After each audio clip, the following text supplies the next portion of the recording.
What do you want in a world that's full of so much innovation? There's so much change. Many of us begin to wonder where we actually fit in.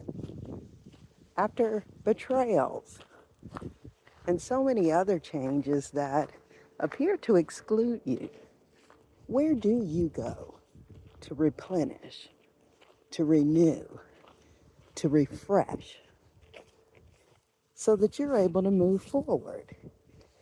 What happens when so much quickness leaves us in a space where there's nowhere else to go? Who are you with? Who do you like? What's left to buy?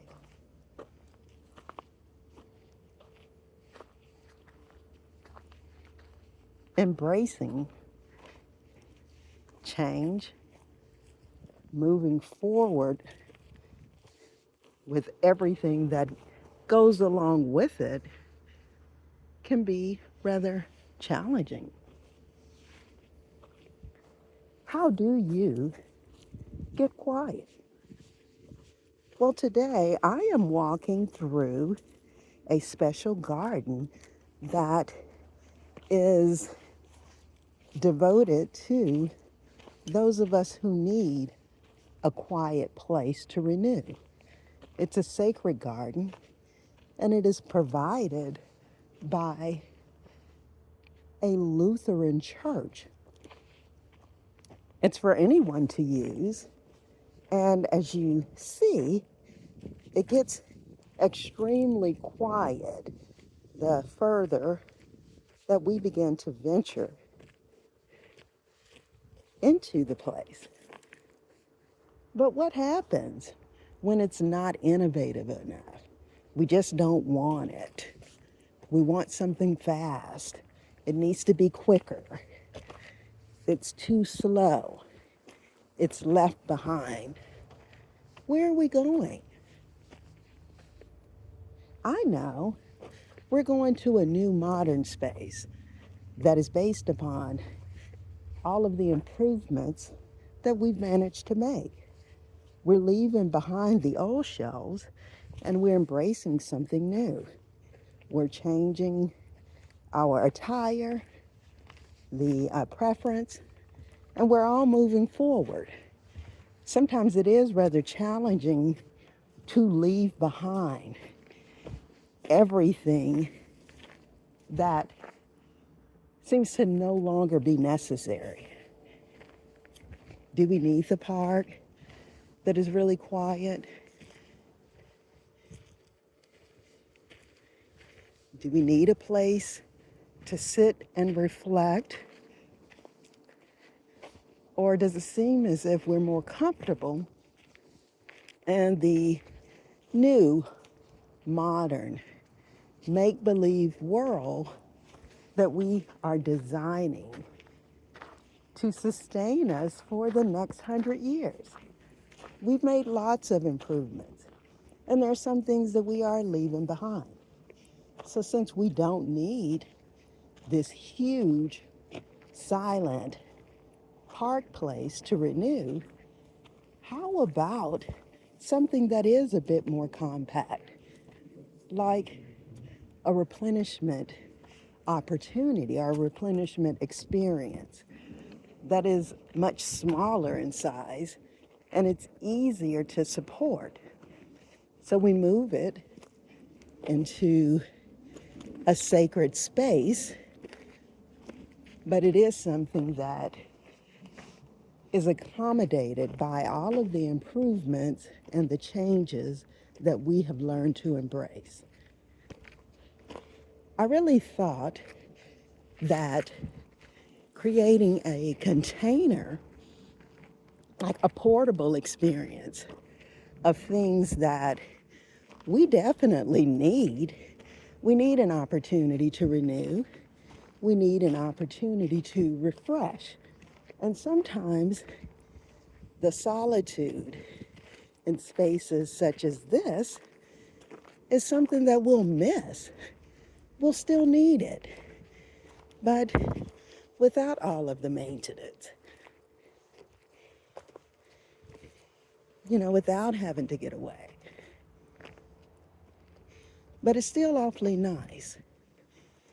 So, what the triumphant church family has decided to do is they have created this wonderful space as an opportunity to leave the remains of loved ones. So, whether you're a member of their church community or not, you can inquire about fees and the benefits of making a decision to support this sacred space. Now, although we are innovating and we're moving forward, we definitely want to keep the parts of life that allow us a moment of replenishment. That need is not going away. So notice, it gets rather noisy as soon as I get out of that environment and I enter a new one. Now this is the Triumphant Love Resurrection Garden, and it's dedicated to the members of this community and members of the church. So it is a sacred place, and if you choose this option for the remains of loved ones, know that they are going to be in a wonderful environment that is quiet, it's full of solitude, and you can always feel good about that decision, overlooking a beautiful city.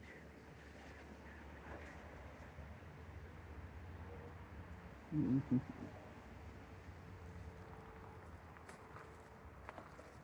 So this sacred place, the garden.